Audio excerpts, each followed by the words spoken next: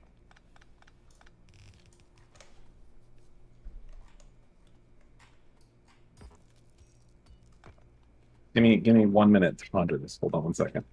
No, if you seriously do, we should go like tomorrow or the night after. That'd be okay.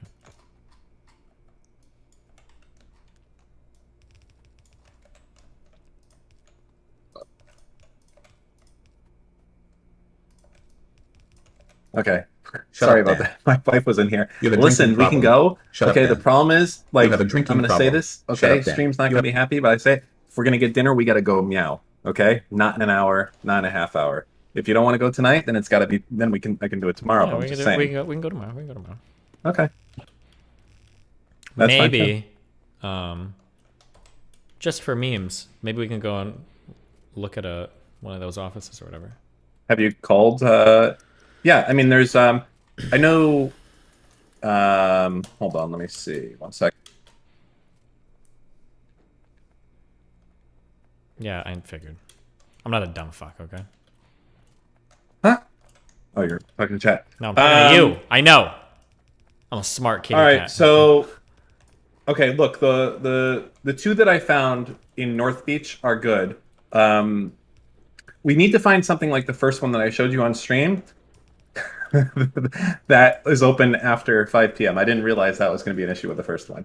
But, so stuff like that, that's going to have all hours thing, because I guess that's going to be important, because we might want to do streams after 5 p.m. So there's that. And then I'm okay with one of them that you showed me in Miami, but it's got to be close to Miami Beach. So, but I'll keep looking. We have like a list of like 6 or 7, or maybe not. Is it 5? I don't know. I can't count right now. It's a good amount. We'll figure it out. Yeah, Jesus. Yo, King. It's my B-Day. Please let me out of the walls.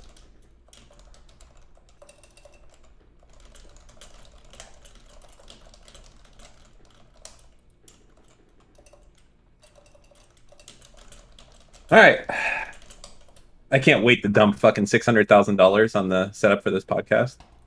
Who, Raikudo, just said this is never happening because Dan is too lazy. I am the opposite of lazy. I am a doer of things. I am the hype man supreme, the cheerleader of cheers. Well, and right now right now Erudite is one pushing everything forward. So she's I'm got a lot. going to say right now, What? fuck that bitch. Okay, I don't know what happened with that goddamn Reddit post, my name being fucking cut out again, but this one's on. Listen, Blame normally the call screener people, okay? I'm gonna tell you right now. Yeah. Normally, I don't have my fucking paw on the scale, okay? But when it comes to fucking Erudite, okay, my paw's on the fucking scale to get this one fucking blown the fuck up. She better fucking know her place, settle the fuck down, and stop trying to get rid of me, okay? Because it ain't gonna happen, okay? It doesn't fucking matter. You may think, oh, look at me, I'm a woman, I have all this power over Steve. No. I have outlasted you, and I have outlasted all of them, okay?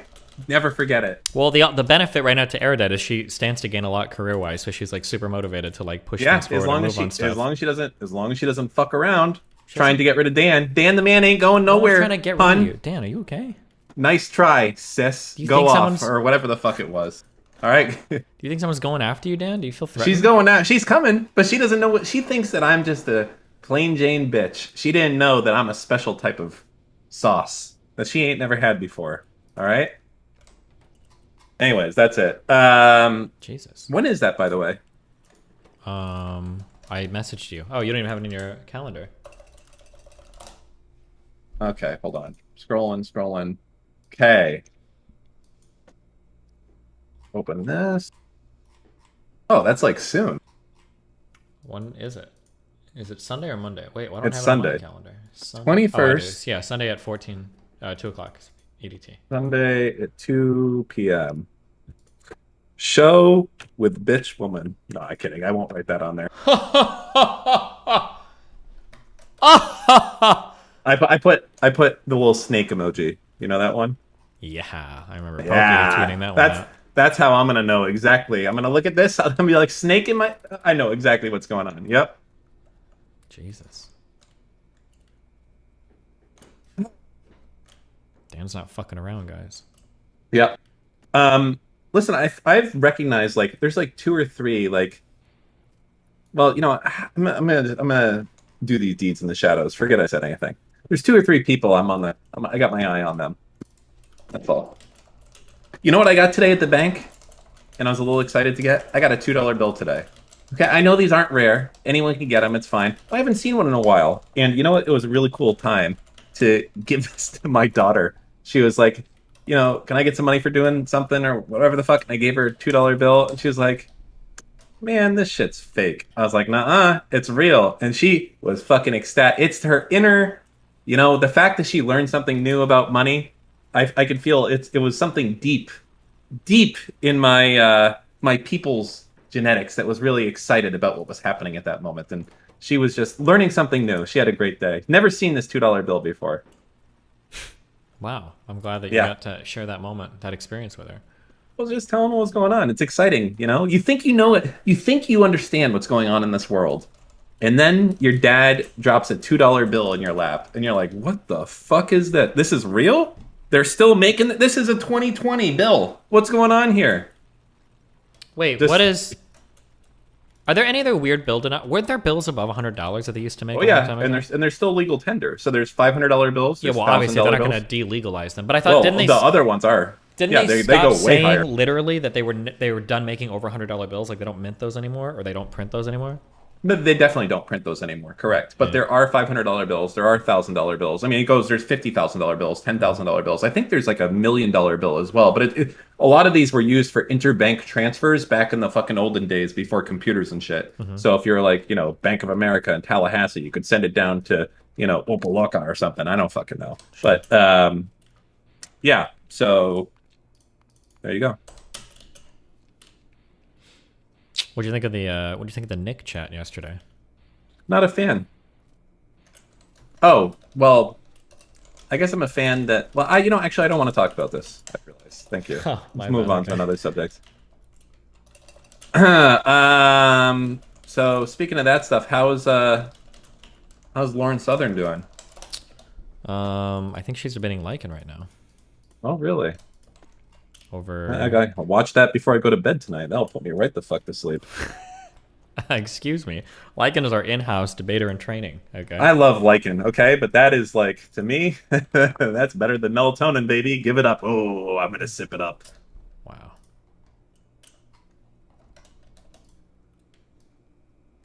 I'm starting to feel everyone thought that you and Lauren Southern were going to have a family together. I'm actually starting to feel like it's going to be Lycan and Lauren Southern. See, everyone got that all misconstrued.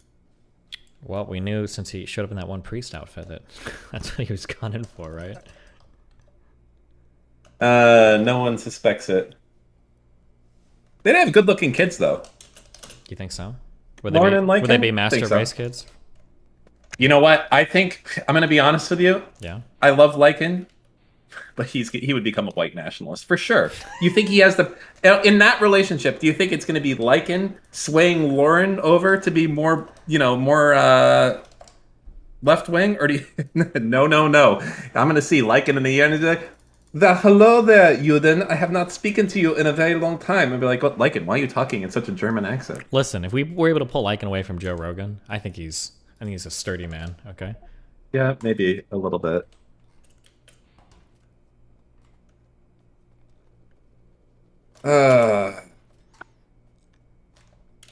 You know the worst part? You know the Omega Lol emote is like broken for me, right? Normally when you're talking, you want to farm Omega Lols, but when I see Omega Lols, I'm like, hold up. I gotta check the prefixes of what's going on here. I can't just go off of the pure Omega Lols. There may be some things before that or afterwards, and that may determine if I'm angry or happy. So, but yeah.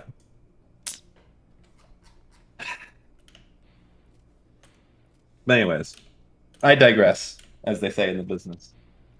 Did we have... Oh, never mind, okay. Lola's, Total Biscuit, Omega Lola's. Damn, if you die and you get an emote of you, that emote is almost like stuck forever, because nobody wants to be the person to remove it, huh? It's kind of a cheat code. Well, like, LOL. Are we ever going to change that? Like, it feels like it'd be kind of shitty to now. Well, we have LOL and LOL W, right? Which one is LOL W? Oh, yeah, both of them, yeah. You got a second one, posthumous, I think, right? Posthumous, you mean? Is it posthumous? I don't know. You mispronounced. Wait, hold on. Has anybody ever thought of... Has anybody ever thought of, like, stealing unenforceable IP from somebody after they die? Like, let's say you find out that Total Biscuit dies. The day after, you just literally relist his entire channel on your YouTube to steal ad revenue. Like, well, I think in general, it depends how sophisticated and greedy that person's family is. Like, are they going to know what's going on? So it's yeah, no, with, like, you couldn't, like, steal Michael Jackson's music, obviously. But, like, with certain, like, YouTube people, like that, who was it called? Was it Technoblade? What was the Minecraft dude? He seemed like a cool dude. Died at, I think, like 21 from cancer or something. Mm-hmm. Like, what if you just, like, relisted all of his shit immediately? Like, do you think his family is sophisticated enough to start filing DMCAs and shit? I have no idea, right? That could be like a whole business. No, yes, crime pays. Well, not crime, but just like easy. Those are soft targets, Dan. They're dead. You just immediately relist their whole channel.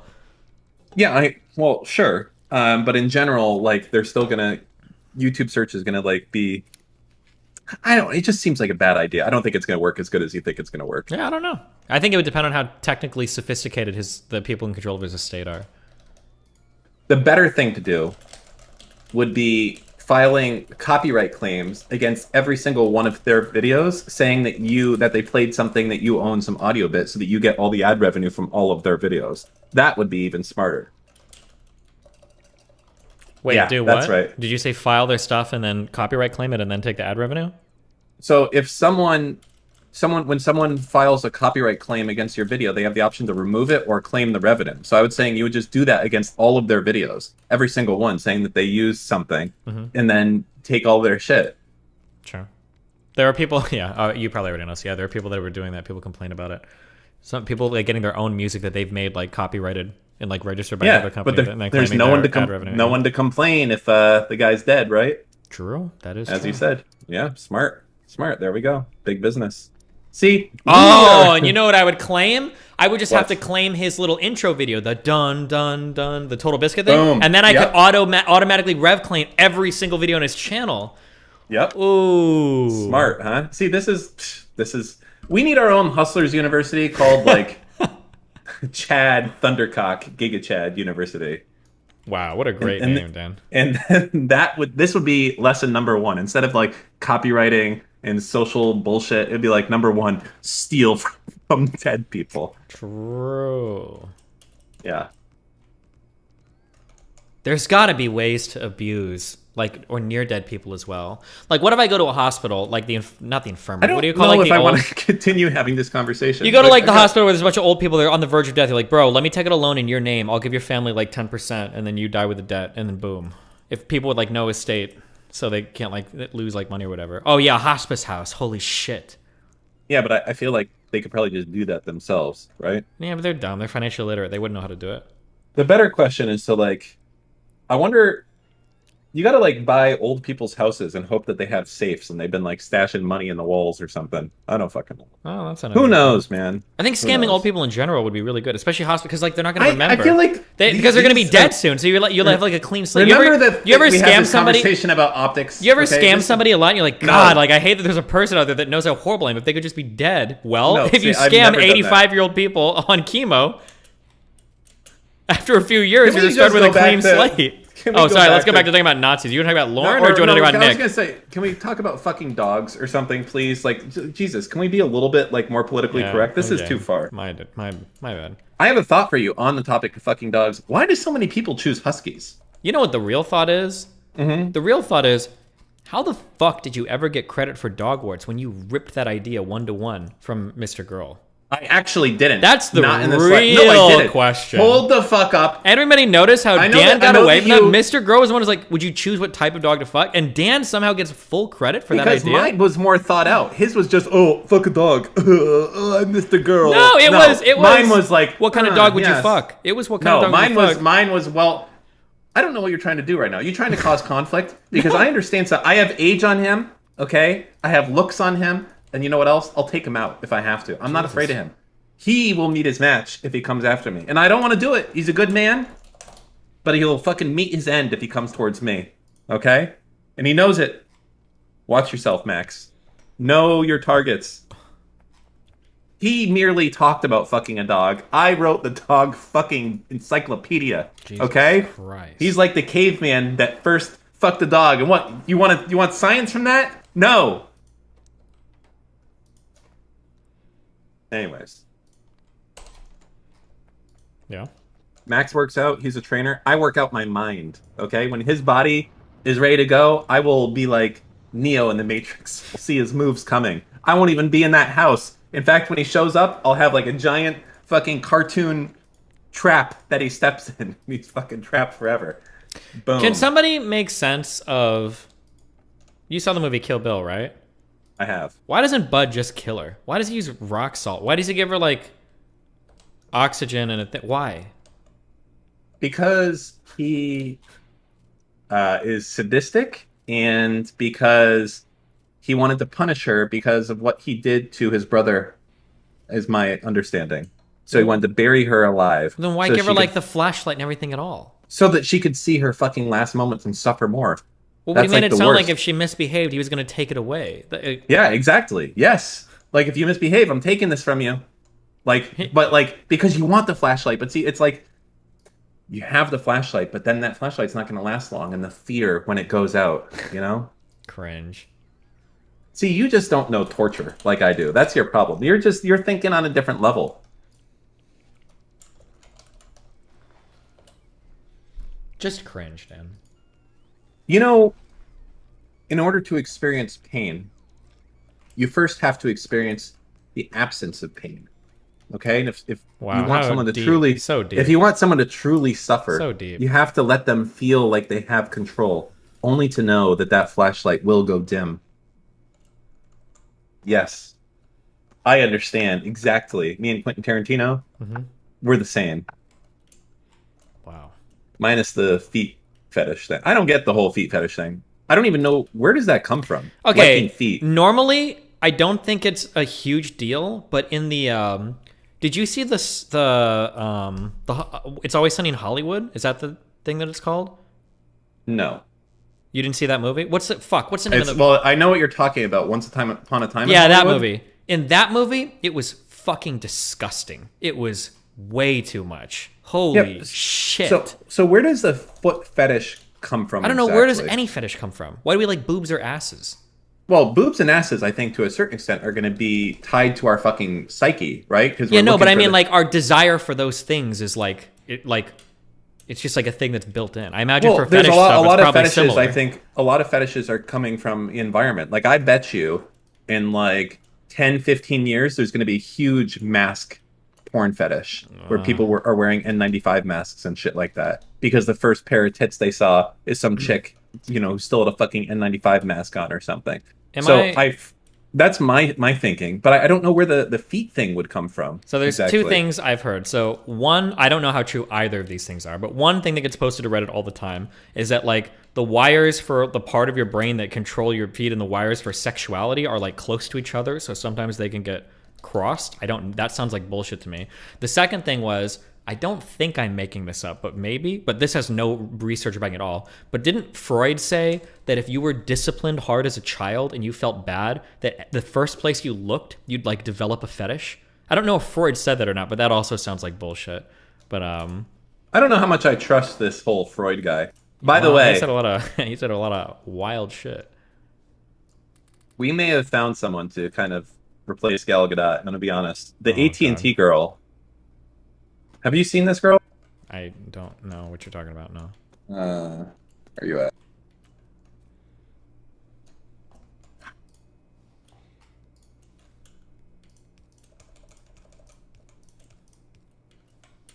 Anyways. What? Jesus, okay.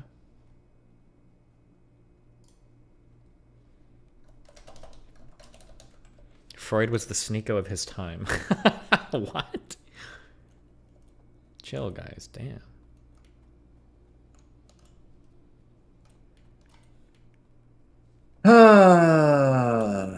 What? Are you okay? I'm okay. Yeah, I'm fine. How are you? I'm great. Yeah? Yeah.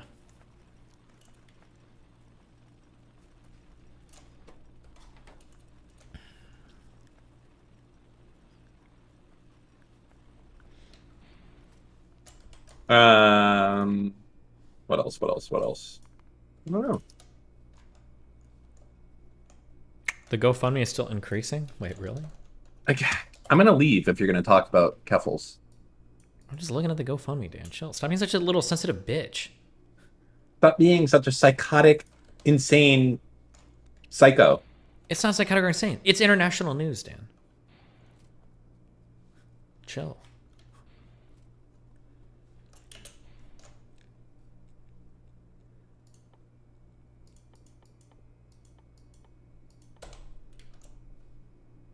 Did you see she has a new video? Chill, guys. Jesus. See, now chat's obsessed. Look what you've done, Dan. Look what you've done. You've made a... Do you know that song? What's that? No. Oh, no, you wouldn't. It's before your time. You wouldn't know anything about that.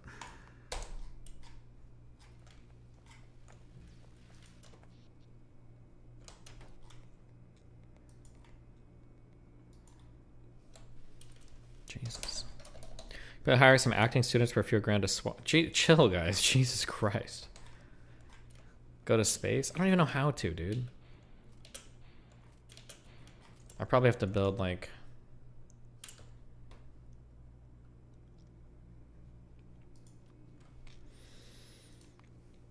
Okay.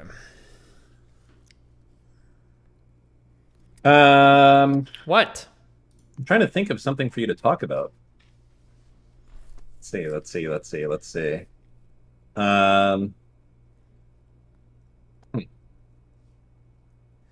gonna see the new Jordan Peele movie in theaters. Have you seen Jordan Peele movies?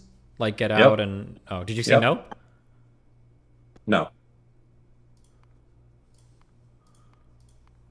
Is that available to pirate yet? God, Dan. I ain't trying to go catch coronavirus, okay? I like watching things at my house. Oh, so you're a bot.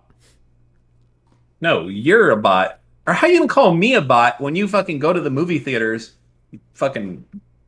You're a bot. You're a bot. That's it. I bet you buy popcorn and fucking chocolates and everything else when you're there. And That's it's great. bot behavior. I love it. Yeah, I bet you do. That's do. your programming, making it so you like it. Yeah. Yeah. I bet you believe in the fucking moon landing too, don't you? True. Yeah. I do.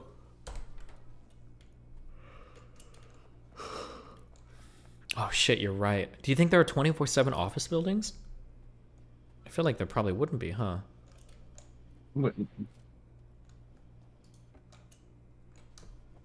What did you? I just heard you say blurted. What did you just say? What? My microphone must have fucked up. Okay. All office buildings are 24 hours, dude. Oh, are they? Oh. Yeah, all of them. Imagine renting a place and having them be like, sorry, you can't come here after 5 o'clock. I don't know.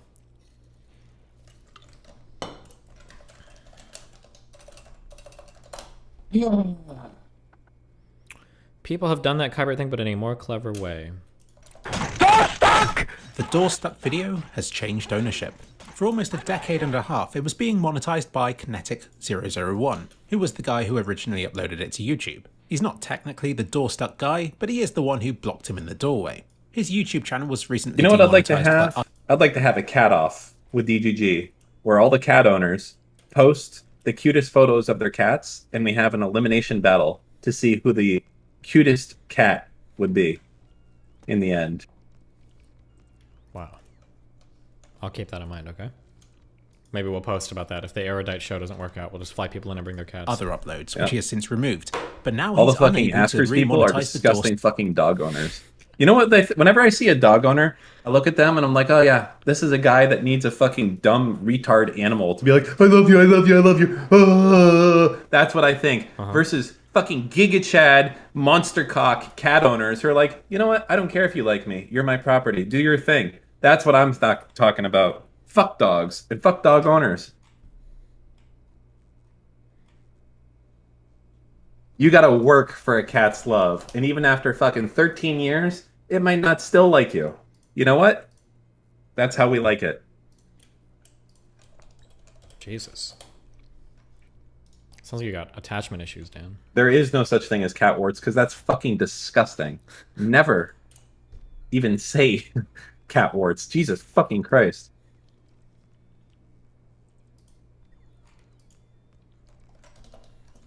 So what is the spam going on exactly?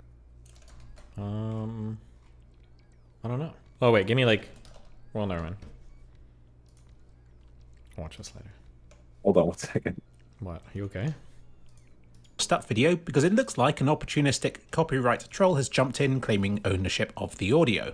A ludicrous claim indeed. So in short, somebody else is now making money from the original Doorstuck upload. And Kinetic is understandably angry about this, saying that he might even delete the Doorstuck video to stop them from profiting from Too it. frisky from her own good.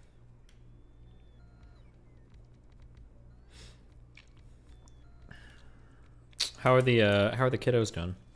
No, hanging in there. Fucking Roblox all day and YouTube. That's all it is. Based, nice.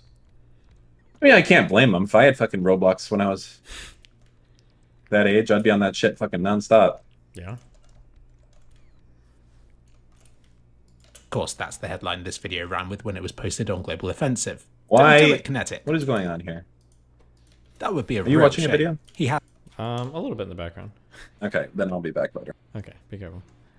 has since clarified Way that to he go, meant guys. he'd make the video private, which is definitely the more favourable outcome of the two, since he can then make it public again once the situation is resolved. No matter what your stance is on monetization on YouTube, I think you can agree that this situation isn't fair on Kinetic and it sets a dangerous precedent moving forward. What's stopping anybody from publishing the audio of a popular YouTube video and claiming to have made it first? Sorry, I'm showing my biases here. Maybe Kinetic did steal the audio Keep it from the chat. song that was published just Dan the other fucks week, cats, then he and travelled is an back in time to alumnus from 2007 and Catboards. constructed Dogs the are doorstep superior video wolf. around it to conceal his crime. Maybe the Stone Door song by Bob Tick is the rightful owner of this content. Because despite publishing it just the other day, they do claim that the music was made in early 2007, which would put it just over 6 months before the Doorstep video was published. But the simplest and most likely possibility is that Bob Tick is simply an opportunistic copyright troll. I've listened to his Stone Door song, and I can save you the hassle by saying that it's just the Doorstuck audio played several times at different speeds. It's clear to anybody real and fleshy who's looking at the situation that the audio comes from the video. It's insane that YouTube's manual, definitely not automated checks, somehow overlooked this obvious fact. YouTube Please Fix. I checked out Bob Tick on Spotify. They've published a lot of stuff this year, all at various speeds, which I guess is because they're paranoid of others trying to steal their songs. There were a lot of uploads, so I didn't expect to be able to find the Stone Door song anywhere. But sure enough, there it was, right at the very bottom, since it's Bob Tick's oldest creation. Out of curiosity, I investigated the next oldest song that they claim to own. This one's called Math Class, composed in 2009. And what do you know, this also happens to be a 2009 YouTube video of a guy playing the harmonica in class. This one has 44 million views, twice the number of views that Door Stuck has. And again, Bob Tick claims to have got there first, saying that they created the song several months earlier than the YouTube video's published date. And there's a lot more where that came from, spanning the years between then and now, all with names which are sort of related to their YouTube video counterparts, but as is the case with Door Stuck, not quite the same. This isn't automated, this is targeted stuff. Bob Tick finds a popular video, changes or shortens the name a bit, and then releases it as their own, along with some paint art to represent it with. That requires some thought and effort. Admittedly not much, but still some, which makes it all the more insidious. So there you go. A re-uploaded audio track with an earlier claimed publish date is more proof to YouTube than a decade-and-a-half old YouTube video classic, complete with context, video accompanying the audio, and with several people directly involved in it still claiming that it's real. But please don't go on a crusade against this Bob Tick guy. He's not worth it. He's nothing. You're better than he is. He's simply yet another copyright troll, merely a symptom of a flawed system. YouTube needs to sort their stuff out, and to stop trolls from copywriting certified classics like Door Stuck. From what Kinetic has said, it wasn't Bob Tick's Stone Door song that got his YouTube channel demonetized. This was done from his other uploads, which contained music that he didn't own. Now he says he never monetized them, and had simply uploaded them because he wanted high quality versions of them to exist online. But these triggered YouTube to blanket demonetize his entire channel, which of course included the Door Stuck video as well. So what he did, he removed all of the music uploads and applied for monetization again, which was when he was denied, because it claimed that he was reusing content from the Stone Door song. That's how he found out about this pretender. So Bob Tick might have just opportunistically published Stone Door in a moment of weakness, when the original Door Stuck video wasn't being monetized. Of course, I'm not in the best position to know the specifics or timings of all of this, but I'd be interested to know the monetization status of the other videos they've claimed copyright for, to see if there's a pattern of some sort going on. So yeah, with just the Door Stuck video on his channel, Kinetic reapplied for channel monetization, along with a video explaining the situation. But he was again denied, with YouTube claiming that he hadn't provided enough evidence of his creative process to prove that this was his video. Kinetic has now used up his video appeals. He now has to wait a month, and on August the 23rd-ish, he gets to do one final automated appeal. And while he would rather his video remained up throughout all this, it's understandable why he'd want to remove it, to stop the copyright troll from profiting off the video during this time. Luckily, Jake Lucky has a large presence on Twitter, and when he tweeted about the Door Stuck, YouTube luckily responded, claiming they're looking into it. So hopefully the situation will be remedied. It's just a shame that this is what's required to get something like this sorted. I know it wouldn't stand up in court, but just look at it. It's blatantly clear that what's going on here is wrong. Sort it out, YouTube. Wow, based. Okay. This lady. Let's go. Hi everyone, welcome back to my channel. If you're new here, I'm Courtney Ryan, and over on my Instagram last week, I asked you guys, who are the people that you want me to react to? Who are some content creators, or send me some videos? What overall do you want me to be reacting to? And when I tell you, hundreds, I wish I took screenshots, but I totally forgot. Hundreds of you asked me to react to Andrew Tate. So today, hundreds. I am delivering, and that is what we are doing. So oh I'm my taking God. a look at his YouTube channel. I was a bit confused when I was looking for videos to react to because he has a couple of different channels. But I'm just gonna filter by popular and react to a couple of the ones in his most popular. And I think a lot of you guys have actually recommended some of these to me that I've clicked on before. So let's just get right into it. The first one I'm going to react to is called One Thing Red Pill Guys Ignore. The men who are out here only trying to have sex with women and have no emotional connection, they're weirdos. A lot of this red pill, how to get girls stuff, a lot of them are like that as well. They're like the peak masculine life is just to have a bunch of women that you barely know, and that's stupid. That's fucking ridiculous, right?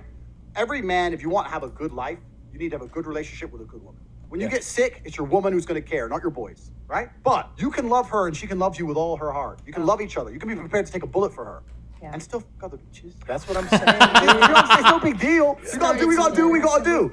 The men who are out here only trying to have... Okay, this video started off incredibly strong. You could probably tell by my face. I was like, all right, this is going to be good. I like this guy.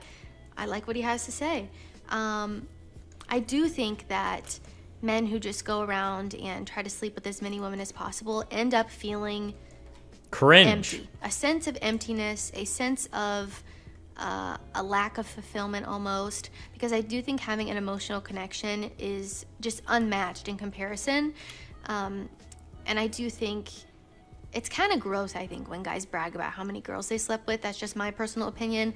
I know a lot of other girls feel the same way, but it's incredibly unattractive and a turnoff to me when a man has slept with a ton of girls. I would never want to be with a guy who had slept with a ton of girls, and especially someone who was bragging about it. Secondly, though, we get into the second part of the video here, and he says you can be with a woman and have an emotional connection with her, but still be with other people. And I know there's a large group of people, and I think it's becoming more popular to be polyamorous, right? I think this is something that is increasing in popularity, and you know, to each their own. It's not my cup of tea. I would simply never participate or be with a man who was doing that.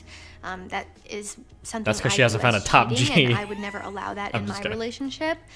But you know, some things work for other people. A lot of couples like to be polyamorous and be with other people. Do I agree with it? Not really, but I just simply am not about that life. So I don't agree with what he says. And how old do you think she is? It kind of, this woman, she could be like 20 or she could be like 35. If I had to guess, my guess would be over 30.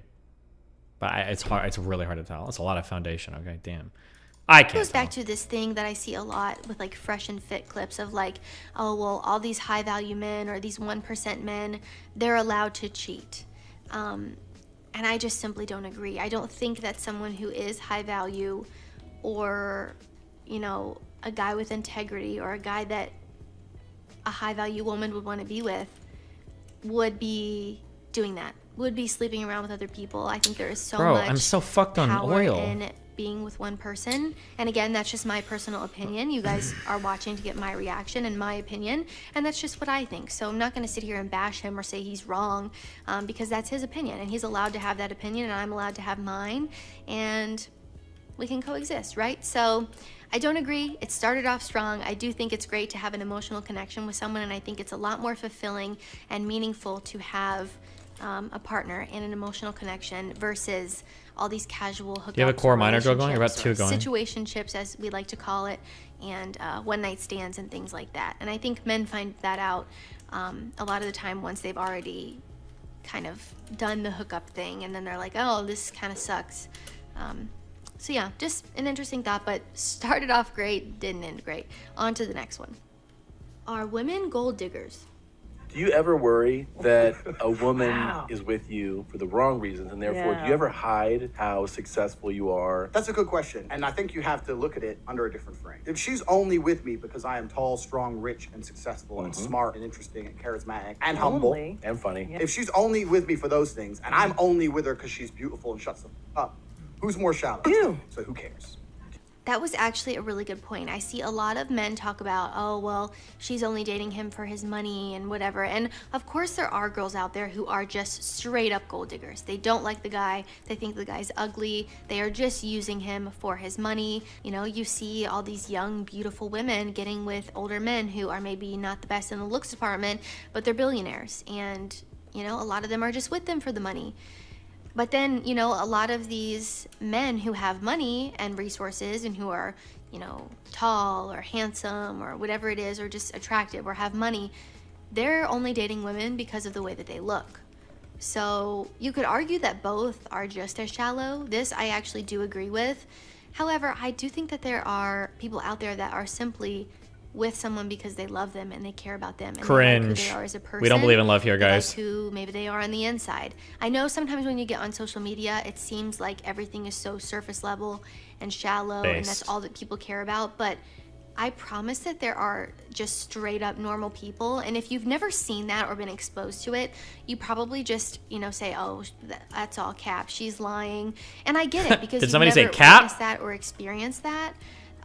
But I do think that there are just very normal people that are with someone because they want to build a family with them, build a life with them. Are you being legit? You know, no, build you their wealth fucking moron. together, I'm or fucking just build trolling. a life together in general. Chill, Jesus.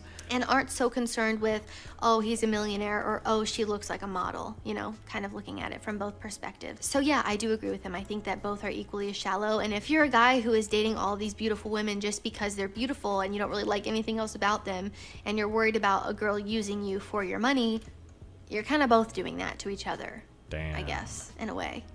Let me know what you guys think down below, but the whole thing is really interesting, and I do think, you know, I've made videos before about what attracts women, like according to science, what do women look for? I've talked about hypergamy and things like that, and women, we are just biologically wired to look for a man who can provide, who make us feel safe and secure, who has resources. And then on the flip side, men are wired differently. Men and women are different. Shocker. Woke, surprise, surprise. I mean, some people will be baffled that I even say that, but it's just the cold hard truth and the cold hard facts. So I'm not even going to apologize for saying it, because Okay, this is the most boring video in the world. it's true. How is there It's 9 just more minutes true of this? according to science, right? Men and women are wired differently. Men look for someone who, you know, is beautiful, is visually appealing, who they can create offspring with. That is just how we were in our evolutionary past. Yes. So although things have changed quite a bit in the dynamic between men and women in society, I do think we still find ourselves revisiting those Any offspring those havers? biological desires and characteristics from our evolutionary past. Is this a regardless of person you how know? far No, we've somebody come linked in along. chat. I don't know who this is. Interesting thought. Really interesting topic. I like talking about it. It's interesting to me.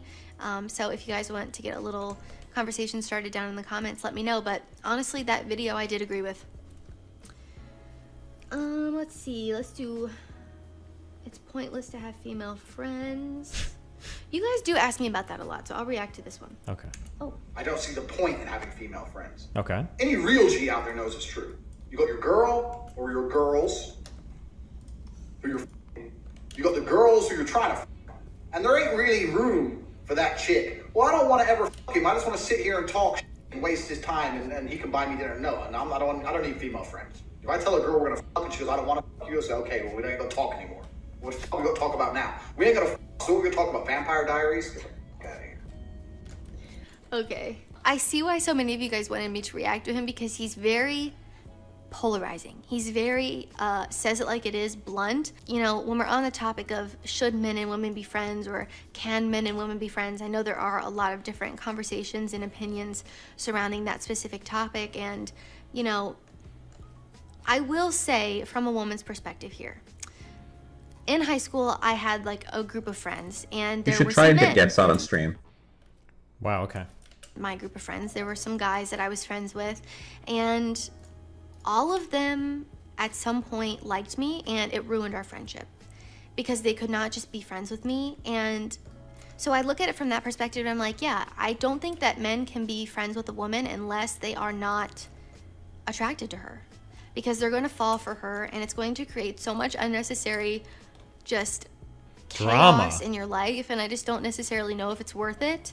At my old job, I was a photography stylist, and I was friends with one of the photographers. We were pretty good friends at work, and you know, that was fine. So I don't know, it's hard for me because I think the way men view it and the way women view it are very different. And then there's women who will say, well, a man should just be able to be friends with a woman without being attracted to her. But men just like don't really work that way. Okay, this is fucking boring. The Rise of Christian. Did we watch this? I don't know anything about Christian. Watch part 3 here. What, is this part 2? Oh my god, this is like a fucking 2.5 hour endeavor.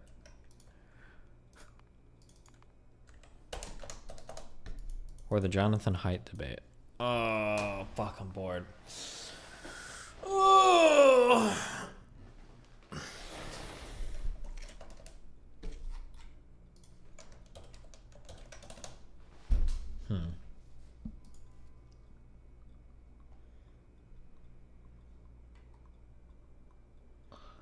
This debate is long, not good when you're tired. I'm not tired, I just feel bored right now.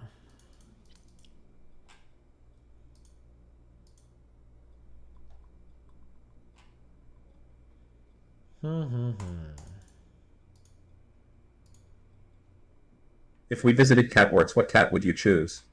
Mine would be Sphinx Cat. Good one.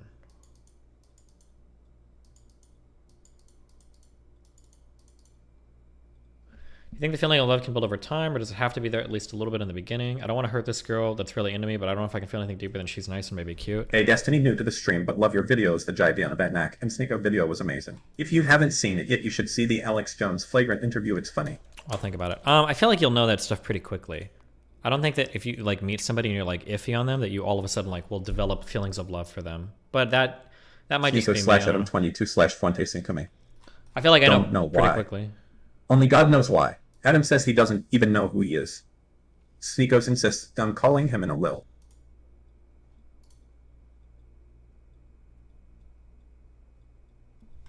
Leech off Sneeko stream? Noel Sampson posted his video about Sneeko if you want to watch that. Oh, shit. That's a little underground. Fuck, you don't think Fuentes is gonna hop in here, do you? I think I'm gonna go gym early and then maybe I'll come back and stream later. I think that's what I'm gonna do. Fuck it. Oh, I need to get my dono guy. Hold on. What's the name of the guy that works my shit for me? I don't remember his name. Fuck.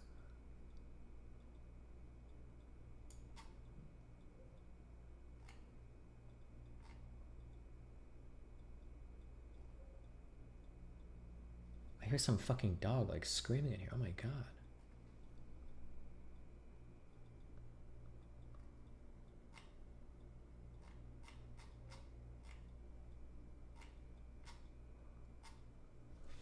Unmute links if you're leaving. Yeah, I will.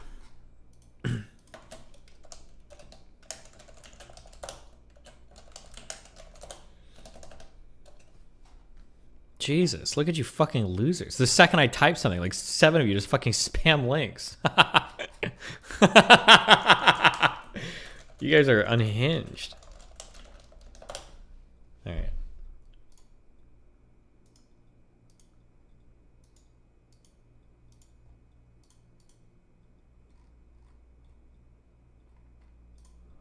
Okay, fuck it. Yeah, I'm gonna go gym early. I might be back later tonight. We'll see, depending on how bored I am.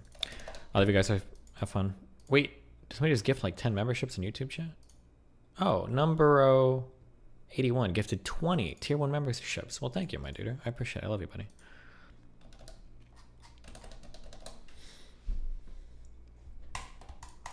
Stay safe. Ruberino, cappuccino, poppuccino, hoppuccino, moppuccino, cappuccino, cappuccino, cappuccino, albuccino, my deuterinos. I might be back later tonight. We'll see.